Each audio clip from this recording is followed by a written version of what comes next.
Canelo or immolation? You have tried to catch me with a linguistic thing, saying that in language, a statement can cause its own truth in some sense, be automatically true. Now, I disagree with that just in principle, because as I said in another video, I looked at where, I think I did, I looked at where language came from, and I didn't see it as a reliable, credible source for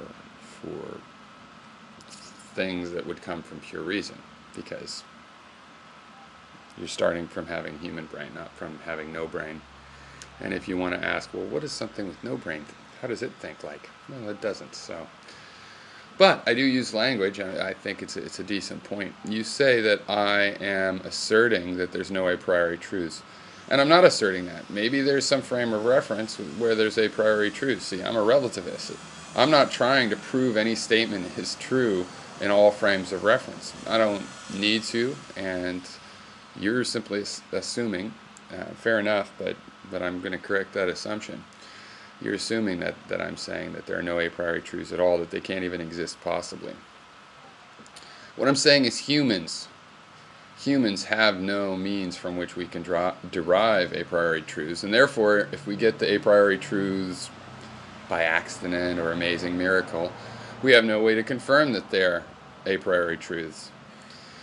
So now, if you, okay, so I've said there could be a priori truths. Now, there's one way to say that that you've got these a priori truths, is that you have a special sense plugged into these truths. We know they can't be demonstrated. You can't demonstrate them, but do you think you have a special sense somehow just plugged into a space in which you see these truths the same way you see photons? You know, if you get those ideas that way, by not deducing them, and you might still have them, you know, but you would have some pure reasoning facility. But wait, it can't be totally pure in the sense that there's got to be some organ, right? It's got to be some material organ involved. But maybe you could have a special sense which makes, which you know, gets this as though it's material information. But while I'm waiting around for you to give me evidence of this facility, I'm waiting for you to prove it physically, aren't I? I'm waiting for you to prove it physically. So the point is that even if you had such a sense, you could never really prove it. Now, on top of that, to have a candidate for a metaphysical truth, it would have to be an unchanging truth, I believe. And all the terms that we use in truths are changing. But be that as it may, at best with language, you've proved that, as far as we know, the idea of an a priori truth is possible. But I'm not arguing about that. I'm starting from our condition. What can we know? You know, maybe dogs have an a priori faculty that they just see all the a priori truth. Wouldn't matter for us if we don't have one. And when we start discussing, well, how could you get one? See, if we talk about, well, how could a single-celled creature evolve an eye, we can understand that in material terms, how that could happen.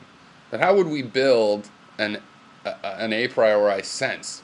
Does it even make sense? No, it doesn't make sense, because the whole idea is that there's some sort of truths that don't rely at all on senses. And my belief is that this is really just part of the put-down of the real world, you know, that we need truths that are unsullied by reality. And yet, reality isn't dirty. Reality is everything.